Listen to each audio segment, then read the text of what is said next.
Hey guys, welcome back. Thank you for joining me on this beautiful Saturday morning. At least it's a beautiful Saturday for me here in Chicago. I hope it is for you guys.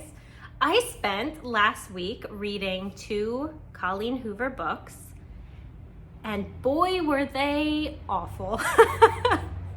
As always, I am going to preface this and say reading tastes are so very subjective. Just because I did not like these books doesn't mean you won't. Doesn't mean you won't wait. I'm getting confused already. So I had only read 1 Colleen Hoover book before these 2, and that was It Ends With Us. I really liked that book. So I was quite shocked when I disliked these 2 so much. Now I know Colleen Hoover her writing is so polarizing for most people. But I thought It Ends With Us was great. I think I ended up giving it 4 stars. But looking back, after reading these, I was kind of second guessing myself. I was like, could I really have enjoyed one of her other books? And I did. So it just goes to show, even with the same author, some books are just not for you. Some books will work out great.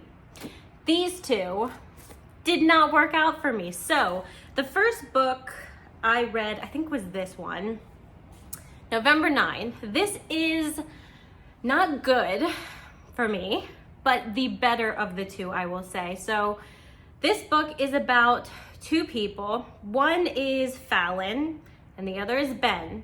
Now Fallon, I think they're both around 17 or 18 when they first meet. Fallon, her whole thing is she was this kind of up and coming rising star of an actress. She got her big break in this kids show, but it seemed like she was really going places. And then she was in a fire at her dad's house, got trapped inside, lots of burns, lots of scars. Her agency ended up dropping her, the show dropped her.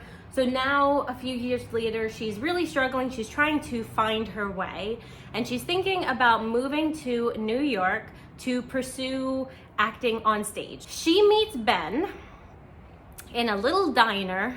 It's like the first thing we're introduced to is she's meeting her dad at this diner to break the news to him that she's moving, she's gonna pursue acting. Her dad is not the greatest character. She holds a lot of blame for the fire being at his house, specifically that he got out and kind of forgot she was inside, so rescue didn't happen as quickly as it probably should have.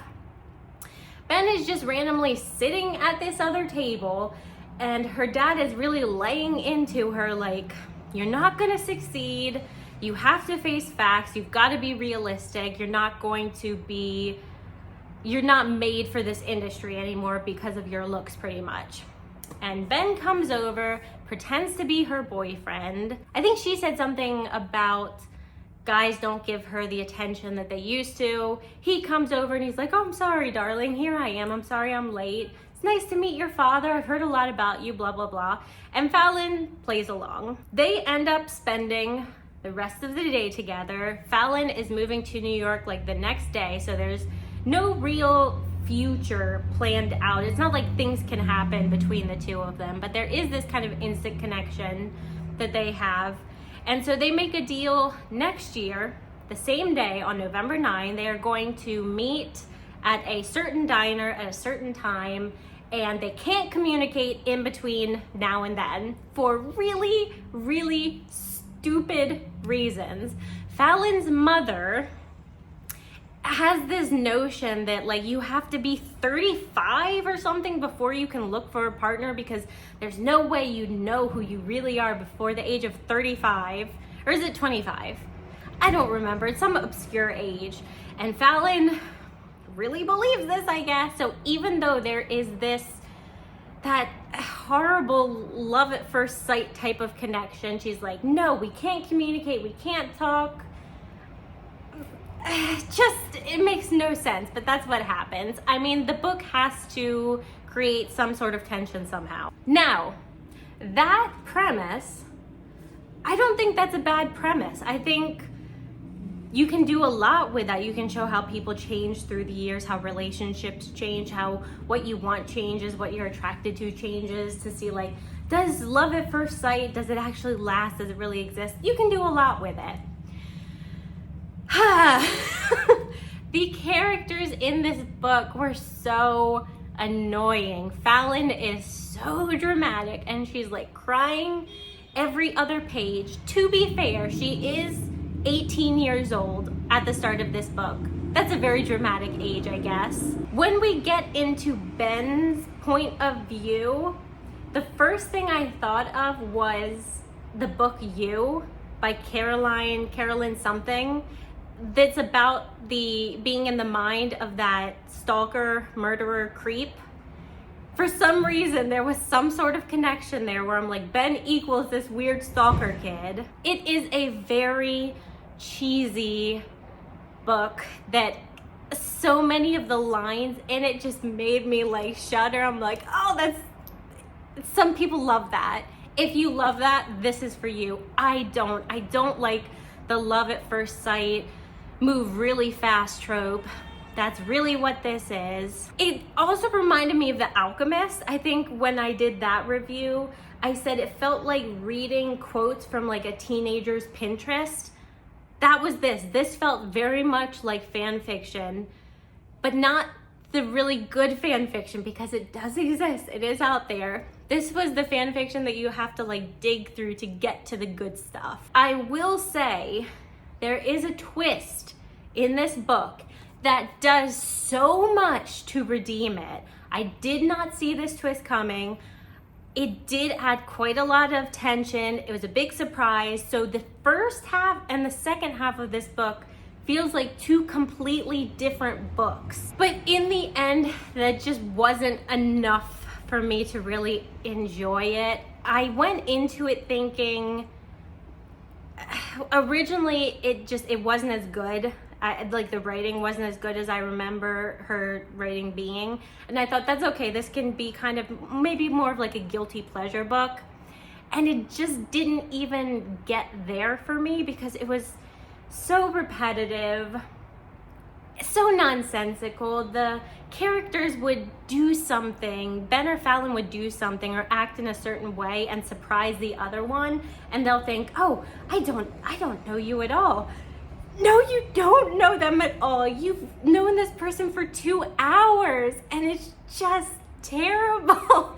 Even after they've like known each other for years, you spend maybe 8 hours a day, once a year together. Like you haven't even known this person a week. It's not good. Very dramatic young love. Not a fan of. But some authors can do that really well. Like I feel like John Green, I read so many of his books when I was younger. Maybe that has something to do with it, why I liked his books so much. I felt like he could do it really well. But maybe as an adult now, if I went back and reread it, I wouldn't think the same. I don't know. I will say, for as much as I disliked this book, as much as it annoyed me and frustrated me, Colleen Hoover's writing is so readable.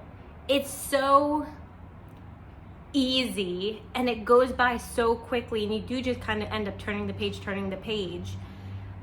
Not all the pages that you get to, you want to, but she does just have, I feel like, a very like conversational, easy way about her writing that does keep you continuing, even if you don't like the story or the characters.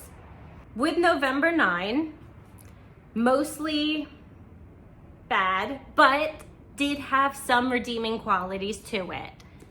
Ugly Love, nothing. I did not like a single thing about this book, and I feel really bad saying that about something an author has put time and effort and work into. But this was so bad. Tate is the main character of this book. She's moving in with her brother. I can't remember why, it doesn't matter.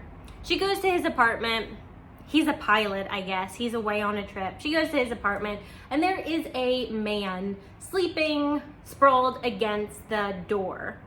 And she spends this character would be like the first character to die in a horror movie, because she spends literally 5 or 6 pages thinking about, how can I move him? How can I position him? What way can I lean him? And then 5 more pages attempting to push him and shove him and move him, instead of just waking the dude up or yanking him away. It is so, we're not off to a great start, I'll say that. Ends up, this guy is one of her brother's best friends. He's also a pilot. What's his name again? I can't remember. Miles, is that it? Miles. Miles is the typical kind of dark and broody and moody and always scowling, and for some reason, Tate is really into that. In the book, we are going back and forth in time. So in the present, we're dealing with the beginning and the progression of Miles and Tate's relationship. And in the past, we're getting clues as to why Miles is the way he is. Why is he so dark and broody? Why is he so pensive? What tragedy befell him to make him this way? And the things that happened in the past with him just made me feel like I needed to take a shower. I'm gonna be spoiling from here on out some of the stuff. I'm not gonna get into everything, but I will get into some, because it doesn't wait till the end of the book to give you some of these spoilers. So Miles fell in love with a girl when he was in high school.